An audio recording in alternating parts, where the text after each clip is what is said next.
Hi friend, நம்ம என்ன பார்க்க போகிறோன்னா இன்றைக்கி வந்து தை கிருத்திகை இது இன்றைக்கி வேலைகள்லாம் பார்க்க போகிறோம். இன்றைக்கி என்னென்ன செய்கிறோம். சாம்பாருக்கு பருப்பு ஊற வச்சாச்சு, உருளைக்கிழங்கு எல்லாத்தையும் இருந்துச்சு. இது போய் குக்கரில் ஊற்றி அடுப்பு ஆன் பண்ணி வச்சுக்கலாம். புளி ஊற வச்சாச்சு.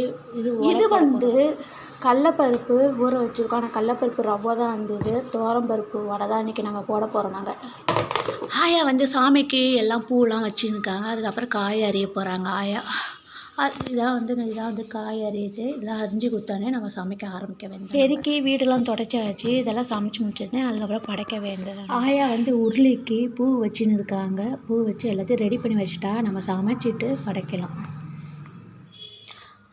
ஆயா வடைக்கு அரிஞ்சிட்டாயா போதில் எந்த அளவுக்கு கொஞ்சம் அரிஞ்சிக்கன்னா வடைக்கு போட்டுக்கலாம். இது என்னது சவுச்சவா? இந்த பக்கம் வந்து மிளகாத்தூள்லாம் போட்டு கலக்கி வச்சுருக்கேன். இது ஃபஸ்ட்டு அப்படியே கொதிக்கட்டும். இந்த பக்கம் வந்து தாளித்து வெங்காயம், தக்காளி, கடுகு, பச்சை மிளகா, கருவேப்பிலை இதெல்லாம் தாளித்து இதில் கொட்டிட்டு அதுக்கப்புறம் கொதி வந்தோடனே காய் போட்டுட்டு அதுக்கப்புறம் வந்து நல்லா கொதிச்சதுக்கப்புறம் இறக்கி வைக்க வேண்டாம்.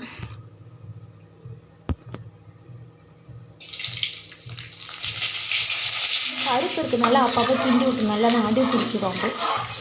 ஏன்னா அப்படியே பச்சை வாசனை போட்டோம். அதுக்காக தான் வந்து இது நான் கொதி விட்டுருக்கேன். சாம்பாருக்கு வந்து எல்லாமே வதக்கி எல்லாமே கொட்டியாச்சு. சவுச்சவு, அவரைக்காய், முருங்கைக்காய் மட்டும் நான் ஒன்றும் போடலை.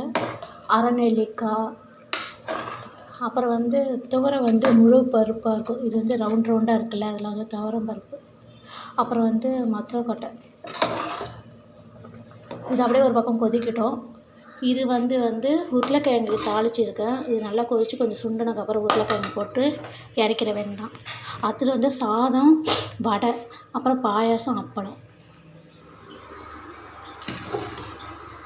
இந்த பக்கம் ஒலை கொதிக்குது. அரிசி போட்டாச்சு. அரிசி போட்டு சிம்மில் வச்சுருக்கனால பொங்கி வெந்துருக்குது. இந்த பக்கம் இன்னும் சாம்பார் வந்து இன்னும் கொதிக்கணும்.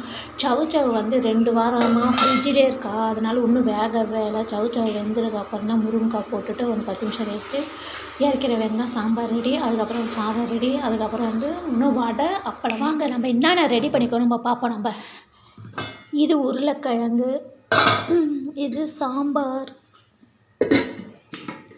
இது சாதம், இது பாயாசம், இன்னும் வடை மட்டும் தான். வடைக்கு ஆயா அரைச்சின்னுக்கிறாங்க. வடை போட்டதுக்கப்புறம் அப்பளம் போட்டதுக்கப்புறம் நம்ம படைக்க வேண்டியதான். வடை வடை வடை வடை அப்பளம். என்ன மறந்துச்சுன்னா மாவிளக்கு போடணும். அது மாவிளக்கு போடுறதுக்கு நாங்கள் வந்து ரெடி பண்ணல. இப்போ தான் வந்து அரிசி ஊற வச்சுக்கோம். இது கொஞ்ச நேரம் ஊறினதுக்கப்புறம் ஒரு துணியில் போட்டுட்டு அதுக்கப்புறம் வந்து கொஞ்ச நேரம் உணர்த்திட்டு அதுக்கப்புறம் வந்து மிக்சியில் போட்டு வெல்லம் எதுவும் போட்டு அரைச்சி மாவிளக்கு போட்டுக்கலாம். அதுக்கப்புறம் வந்து படைக்க வேண்டியதான். எல்லாமே ரெடி. ஏன்னா தேங்காய் உடைக்கிறதுனால மாவிளக்கு போடணுமா, அதனால். ஐயா இன்னும் கொஞ்ச நேரம் இருந்தால் போதும் அரிசி. அதுக்கப்புறம் எடுத்து மிக்சியில் ஓட்டிக்கலாம்.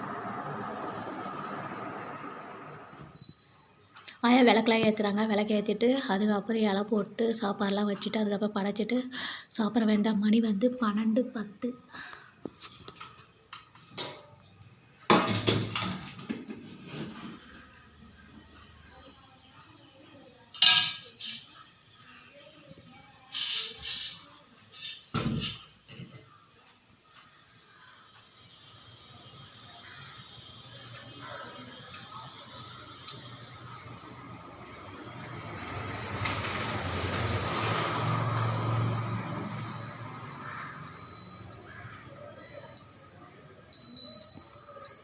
இந்த கோலத்துக்கு எங்கள் ஆயா ஒரு கதை சொன்னாங்க. இனி வந்து தை கிருத்திகைனால இன்றைக்கி கலர் கோலமாவை தான் போடணும்னு சொல்லிட்டு அடமாண்டி அவங்க கலர் கோலமாவை தான் போட்டிருக்காங்க.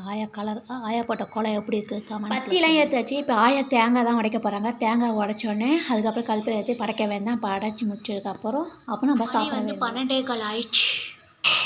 அந்த சவுண்டு வந்து ஆயா தேங்காய் உடைக்கிறாங்க. தேங்காய் உடைச்சோடனே வந்து நம்ம படைக்க வேண்டியதான்.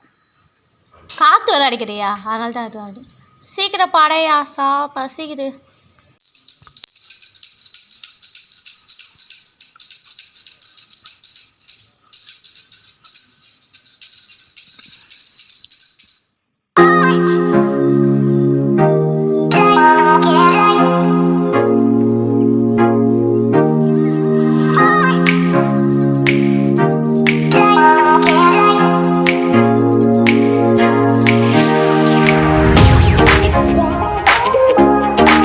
அவ்வளோதான் ஃப்ரெண்ட். பிடிச்சிருந்தா லைக் பண்ணுங்கள், ஷேர் பண்ணுங்கள், சப்ஸ்கிரைப் பண்ணுங்கள். உங்களை விடைபெறுவது திவ்யா சண்முக சேனல். பாய்.